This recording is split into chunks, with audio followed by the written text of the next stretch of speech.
Et coup d'envoi ce mardi de la campagne officielle de cette présidentielle qui aura lieu le 2 octobre pour le premier tour. Deux favoris, l'actuel chef de l'État Jair Bolsonaro et l'ancien président Lula, grand favori des sondages pour le moment. Alors le Brésil va-t-il passer à gauche comme d'autres États d'Amérique du Sud dernièrement? Et Jair Bolsonaro va-t-il tout faire pour s'accrocher au pouvoir? Et quelle va être l'atmosphère générale de cette campagne? Avec nous pour en parler, Maurice Lemoine, ex-rédacteur en chef du Monde diplomatique et spécialiste de l'Amérique latine. Maurice Lemoine, j'ai déjà une toute première question très simple avec vous, que l'on comprenne bien en quelques mots. Quels sont les principaux enjeux de ce scrutin? Les enjeux, ils sont d'abord brésiliens.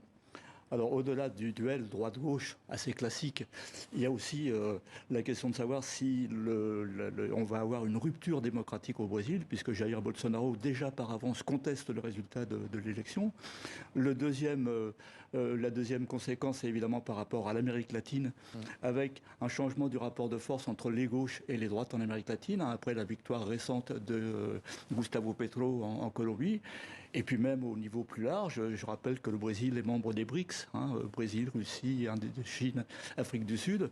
Et donc c'est une puissance. Donc effectivement, le résultat de l'élection présidentielle au Brésil a une importance qui dépasse le pays lui-même. Voilà pour le triptyque, effectivement, des enjeux de ce scrutin. Vous le disiez, Bolsonaro, il va tout faire pour mettre son grain de sel dans cette campagne, parce qu'il est vraiment à la traîne dans les sondages. On parle d'une quinzaine de points de retard en moyenne. Est-ce qu'on peut dire que le scrutin est déjà joué pour la victoire de Lula? Non, il ne faut jamais jouer le scrutin. D'ailleurs, par rapport à ces derniers jours, Jair Bolsonaro remonte dans les sondages pour deux raisons. La première raison, c'est une réduction de l'inflation. Pour des raisons, pour le coup, là, que j'ignore, mais l'inflation a diminué ces dernières semaines. Et puis, la mise en route d'un programme Auxílio Brasil, un programme social dans lequel il va injecter au dernier moment, juste pendant la campagne, 8 milliards de dollars. En direction des secteurs populaires. Donc on a vu là l'écart entre Lula et Bolsonaro se réduire, étant entendu par ailleurs que néanmoins Lula demeure largement favori. Lula, il a quelle cote de popularité dans le pays? On sait, il a été 2 fois à la tête de l'État. Il a encore une grande aura au Brésil? Je répondrai d'une certaine manière qu'il est en tête des sondages. Donc ça, évidemment, ça signifie qu'il a encore, oui, il a une grande popularité, parce que les deux mandats de Lula ont correspondu à une amélioration considérable des conditions de vie des populations les plus pauvres du Brésil. Ça a été un peu la période dorée de la gauche latino-américaine, avec Chavez au Venezuela, avec Rafael Correa en Équateur, Evo Morales en Bolivie. Tout un ensemble. Donc il y a encore effectivement un effet Lula. Le pendant de la question que vous venez de poser, c'est l'inquiétude qu'on peut avoir si on considère la gauche brésilienne, c'est qu'on en est quand même encore réduit à aller chercher Lula qui a 76 ans et qu'il n'y a pas de relève pour le moment. Et Jair Bolsonaro, vous le disiez, il va sur ce terrain social justement pour attirer un certain électorat de gauche. Alors, je ne sais pas s'il va attirer un électorat de gauche, mais un électorat populaire, oui, bien sûr, bien entendu. Il faudrait, là déjà on a un temps assez large, mais il faudrait un temps encore plus large pour revenir aux sources. L'arrivée au pouvoir de Bolsonaro, c'est un accident. Mais c'est un accident qui est provoqué par ce qui a été un coup d'État qui est passé relativement inaperçu, un coup d'État juridico-parlementaire contre Dilma Rousseff. C'est-à-dire qu'on a renversé Dilma Rousseff avec des prétextes qui étaient complètement absurdes. L'objectif des secteurs conservateurs, c'était de reprendre le pouvoir à la gauche, sauf qu'ils n'avaient pas prévu que les électeurs choisiraient un monsieur propre.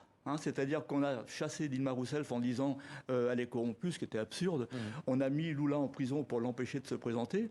Et les Brésiliens ont évidemment compris qu'on chassait des gens en les accusant de corruption, mais c'était des corrompus qui les chassaient. Et donc ils ont choisi un monsieur propre. Et ils ne se sont pas rendus compte en votant Bolsonaro qu'ils votaient pour l'extrême droite. De sorte qu'aujourd'hui, il y a... C'est pour ça qu'il est passé en gros. C'est pour ça qu'il est passé, bien entendu. Il est arrivé comme monsieur anti-corruption. Quand on regarde avec le recul dans son gouvernement, malheureusement, on peut le dire, il y a eu autant de corruption qu'il y a eu de la corruption au Brésil, y compris sous Lula et Dilma Rousseff. Il ne s'agit pas d'évacuer le sujet. Mais Dilma Rousseff ou Lula ne sont pas des corrompus. Lula a passé 1 an et demi en prison. Et les 1 an et demi en prison, c'était pour l'empêcher d'être président. Il aurait gagné, là, pour le coup, tout le monde en est sûr, l'élection présidentielle de 2018. D'ailleurs, Lula, qui avait été condamné pour corruption en 2017, a été blanchi l'an dernier, on le rappelle. Alors, on va surveiller, bien entendu, l'atmosphère autour de cette campagne, autour de cette élection, parce qu'elle risque d'être très, très électrique. Une chose est sûre, le Brésil connaît un climat de pré-campagne intense, terni par la violence, avec de nombreuses agressions rapportées de parlementaires de gauche et même de journalistes, au point que le tribunal supérieur électoral électoral a décidé de créer un groupe de travail. Objectif, combattre la violence durant la campagne électorale. Reportage Louise Rollet, Valeria Sacon et Guilherme Azevedo. C'est le crime le plus violent qui a entaché ce début de campagne présidentielle. Alors qu'il fêtait ses 50 ans, Marcelo Arruda, un trésorier du Parti des travailleurs dans le sud du Brésil, a été assassiné par balle par un policier pro-Bolsonaro.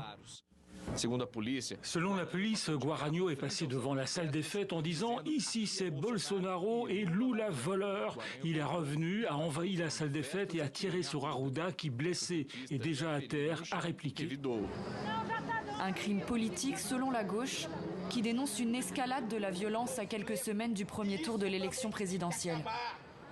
Ce jour-là, à Rio de Janeiro, des militants du Parti des travailleurs se réunissent pour protester contre la dernière attaque dont ils ont été victimes. Samedi dernier, cette place a été la scène d'agression. Nous vivons l'un des moments les plus difficiles de notre histoire. Il faut que je retourne au commissariat pour voir où en est le dépôt de plainte. Une semaine auparavant, ce candidat à l'Assemblée législative de Rio et ses sympathisants ont été encerclés par un député bolsonariste et son groupe. Des drapeaux auraient été déchirés et ils auraient été menacés avec des armes. Selon un récent sondage, 54% des électeurs au Brésil ont déjà subi une forme d'embarras, de menaces physiques ou verbales en raison de leur position politique au cours des derniers mois. Bolsonaro voudrait qu'il n'y ait pas d'élection ou que l'élection soit fraudée, ou bien que les gens aient peur d'aller dans la rue pour déclarer leur vote pour les candidats adverses. Nous pensons qu'il y aura de la violence dans les jours à venir et nous devons utiliser la loi. Quand il y a un crime contre des militants de gauche, nous devons aller au commissariat, enregistrer la plainte et nous devons continuer de croire qu'il existe toujours un état de droit démocratique au Brésil. Quelle est la limite des agressions qu'un homme est capable de supporter? Mais Jair Bolsonaro, régulièrement épinglé pour ses propos provocateurs, se défend de toute responsabilité face aux violences perpétrées en son nom. Au contraire, son camp s'estime victime d'une campagne de diabolisation. Cet homme doit être assassiné, lui et sa famille. Tradition instaurée par le président pendant la pandémie, une manifestation de motards se prépare dans cette banlieue populaire de Rio. Valdir Ferraz est un fidèle de la première heure et ami proche de Jair Bolsonaro. Pour lui, toutes ces accusations sont un mensonge inventé par la presse. C'est l'autre candidat qui promeut la violence. Regardez qui sont les personnes qui participent à nos manifestations. Il y a des enfants, des personnes âgées. Donc c'est impossible de dire que notre camp est celui qui incite à la violence.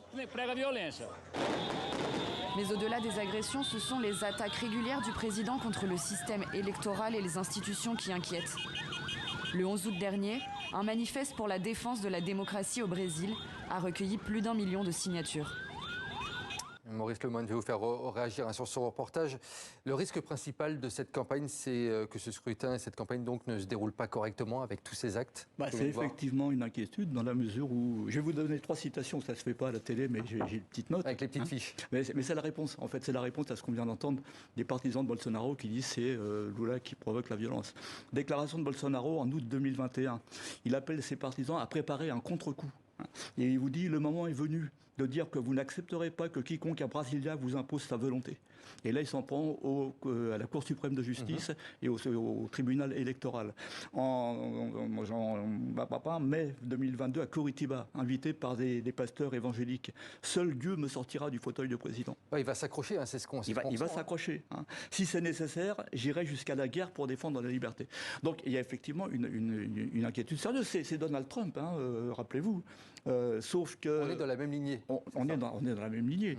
Et d'ailleurs, Bolsonaro est relativement mal vu par l'administration américaine parce qu'il a appuyé la réélection de Donald Trump. Donc Biden le regarde avec beaucoup d'inquiétude. Et puis Bolsonaro, il va falloir s'habituer. Il continue d'attaquer le système électoral et le vote électronique en place dans le pays aussi. Voilà. Donc il met ses cartes sur table pour attaquer ce qui... En juillet dernier, il a convoqué, il y a quelques jours, il a convoqué les ambassadeurs, c'est-à-dire c'est-à-dire qu'en réalité, il convoque la communauté internationale et il dénonce à nouveau le système électoral, il dénonce le système judiciaire, il dénonce Lula. Et alors, la grosse inquiétude, ou en tout cas la question qu'on a, c'est l'armée. L'armée. Que va faire l'armée dans la mesure où, depuis son arrivée au pouvoir, il a mis 6000 militaires dans les administrations publiques, et dans la mesure où un certain nombre de militaires se sont déjà prononcés, et en particulier son ministre de la Défense, et qui aujourd'hui est son candidat à la vice-présidence, il est sur le même ticket, le général Braga Neto, qui a dit si le système électoral ne nous convient pas, il n'y aura pas d'élection. Bon. Donc l'armée, alors... Il y a l'inquiétude. En même temps, il y a déjà eu des ruptures dans l'armée avec Bolsonaro. Il y en a qui vont du côté de Lula, mais 20 à 30% des forces armées actuelles dans le pays disent on va aller jusqu'au bout avec Bolsonaro. Ça, voilà. C'est un élément d'inquiétude selon vous? Oui, bien sûr, l'armée elle est divisée. L'armée n'a jamais eu de problème avec Lula, par exemple. Il a réussi à gérer, il est un ancien syndicaliste, donc il a géré l'armée. Il y a eu un début de problème avec l'armée, c'est lorsque Dilma Rousseff est arrivée au pouvoir en 2011, donc du Parti des travailleurs, de la gauche, et qu'elle a mis en place une commission de la vérité pour examiner les crimes de la dictature. Et là, il y a eu une rupture entre une partie de l'armée et le parti des travailleurs. Alors c'est ça qui reste en dehors. Mais néanmoins, Bolsonaro, alors, il aurait fallu le dire, j'aurais dû le dire plus tôt, il a géré la pandémie d'une manière absolument catastrophique. Elle a fait 660 000 morts au Brésil. Elle a été beaucoup attaquée là-dessus. Et à ce moment-là, en 2021, il a eu une crise avec l'armée. Le commandant de l'armée de terre a réclamé des mesures sanitaires. Bolsonaro a voulu le destituer. Le ministre de la Défense a refusé. Le ministre de la Défense s'est fait sortir. Et les commandants en chef de l'armée de terre, de la marine et de l'armée de l'air ont démissionné. Donc voilà, l'armée elle est divisée. L'armée elle est divisée, mais on ne sait pas son rôle. On ne connaît pas le rapport de force. Oui, à suivre effectivement ce rapport de force. En guise de conclusion, je voulais qu'on vienne sur l'actualité de ce mardi, puisque Lula et Jair Bolsonaro ont lancé leur premier meeting, vont lancer dans quelques heures leur premier meeting, avec des lieux vraiment symboliques. Ça, c'est aussi une des images qu'on va retenir. En quelques mots, qu'est-ce qu'on peut dire de cette symbolique? Alors, la symbolique, elle est évidente dans les deux camps. Bolsonaro recommence dans une ville dont j'ai oublié le nom, mais où il a été victime d'un attentat lors de sa première campagne présidentielle en 2018. Il a été poignardé. Donc, évidemment, symboliquement, c'est très important. Et Lula, lui, va faire le début de sa campagne dans la banlieue de São Paulo, où il s'est fait connaître comme syndicaliste. Dans une usine. À l'époque de la dictature, il était syndicaliste et il a mené les luttes de ce qu'on appelait le secteur ABC, qui sont les grands secteurs industriels de São Paulo. Et évidemment, c'est un retour aux sources, d'une certaine manière, comme Bolsonaro. Mais avec une vision un peu plus sympathique quand même des choses. Et les images et les symboles vont être très importants, je suppose, dans cette campagne que l'on va suivre sur TV5 Monde. Merci en tout cas à vous, Maurice Lemoine, d'être venu sur notre plateau pour commenter ce début effectivement de campagne électorale au Brésil. Merci à vous. Merci à vous.